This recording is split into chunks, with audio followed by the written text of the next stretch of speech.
เมื่อทรงทราบว่าท่านยวงถึกจับพระเยซูเจ้าจึงกลับสู่แคว้นกาลิเลและจากเมืองนาซาเรตพระองค์ทรงมาอาศัยอยู่เมืองกาฟักนาอุมแคมฝั่งทะเล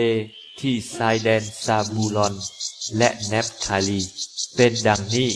ก็เพื่อให้สำเร็จตามคำทำนายที่ท่านพระพสกอิสยาห์ได้กล่าวไว้ว่าดินแดนซาบูลอน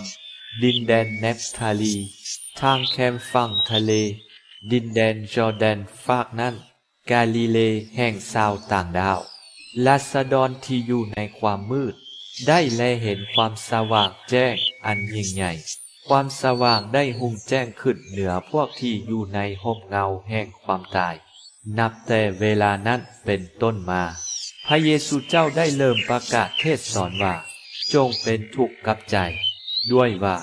พระราชัยสวรรค์ใกล้เข้ามาแล้วพระเยซูเจ้าทรงเดินไปทั่วแคว้นกาลิเลพร้อมเทศสอนตามโรงธรรมต่างๆประกาศข่าวประเสริฐแห่งอาณาจักรและปิ้นปัวประชาชนให้ดีพญาต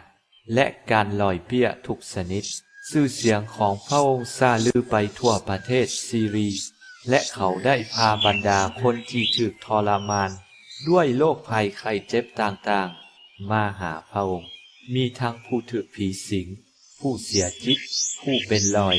และพระองค์ก็ทรงทำให้พวกเขาหายจากพญาตฝูงชนเป็นอันมากจึงพากันติดตามพระองค์มาจากแคว้นกาลิเลแคว้นเดกาโปล